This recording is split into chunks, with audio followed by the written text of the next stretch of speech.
Intéressant, on avait le portefeuille qui avait arrêté la balle, qui aurait pu tuer, on avait les images du Sacré-Cœur, on a numérisé tout ça, ou on a gardé les objets, si on voulait bien nous les donner, les objets manufacturés. Là, on les a photographiés, mais on n'a pas gardé tous les obus transformés en vase. Et correspondance et journaux de guerre. Alors, ces fonds, où les trouver?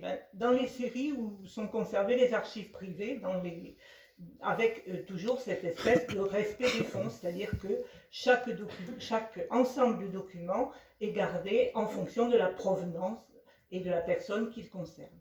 Alors, chez nous, c'est la série J, entrée par voie extraordinaire, et la plupart de ces fonds, ce sont des petits fonds. Hein. Mais, par exemple, dans ces petits fonds, on a 161 lettres, 27 cartes d'une correspondance adressée à une marraine de guerre. On a des journaux de campagne, on a donc des carnets de guerre, enfin toutes sortes de documents. Et puis on a une série qui a été créée aux archives de l'Aude que vous trouverez nulle part ailleurs, mais c'est une invention de ma part, je dois l'avouer. C'est la série DV, documents virtuels pour nous, et c'est tous les documents numérisés que nous avons numérisés. Et par exemple, pour la guerre de 14-18, il y a 151 petits fonds concernant la guerre. Alors, des albums de photographies et de cartes postales qui ont été constitués avec des commentaires parfois des soldats. Ce qui est intéressant, par exemple, on a trouvé un ensemble de photographies parce que ça ne concernait pas nécessairement l'Aude, ça concernait d'autres départements. Mais l'aérodrome où Louis Blériot a fait s'exercer les premiers aviateurs, et c'est un aérodrome qui est dans les Yvelines, je crois. Donc on a toutes ces photographies. On a, alors par exemple, il y a un fonds numérisé uniquement, 28 DV, qui est la correspondance adressée par le soldat, mais ce qui est important, et je trouve que c'est dommage parce que ça, c'est pas publié, il y en a très peu, mais c'est insuffisamment publié, c'est la correspondance adressée par la famille aux soldats. Et ça, je pense que les historiens mériteraient de s'intéresser justement aux lettres des femmes à leur mari.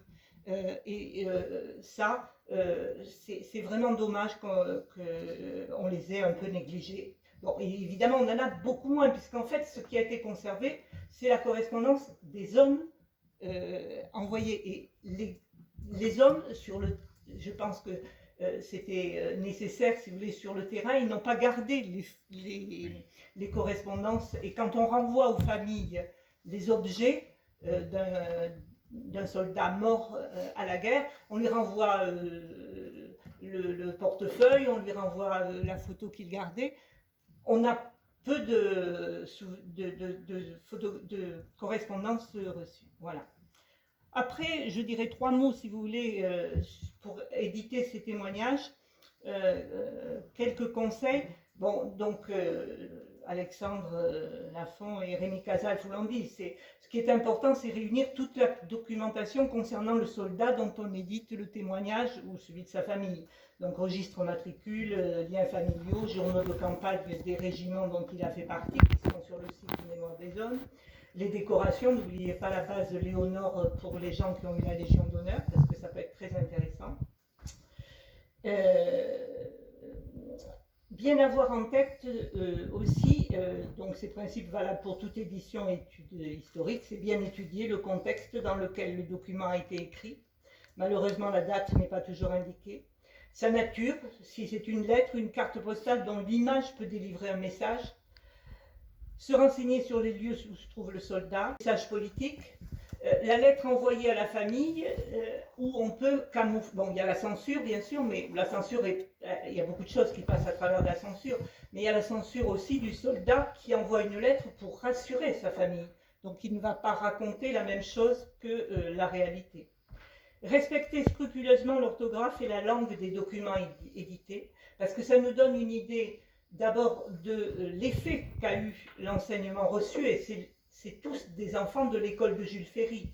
Donc, des gens qui écrivent donc, dans un français avec une langue qu'ils maîtrisent tout à fait, mais c'est important de voir de garder les fautes d'orthographe et la présence de l'occitan, par exemple, chez nous, enfin la présence des langues régionales ou des occitanismes.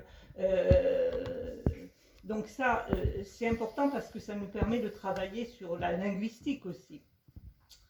La langue occitane reste très présente quand même dans beaucoup de ces correspondances.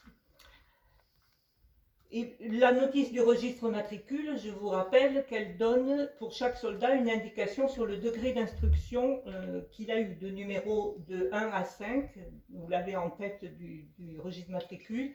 0, c'est ne sait ni lire ni écrire. 1, c'est lire seulement. 2, c'est lire et écrire. 3, possède une instruction primaire plus développée. 4, a obtenu le brevet d'enseignement. 5, bachelier ou licencié. Donc ça, c'est des éléments qui peuvent vous être donnés.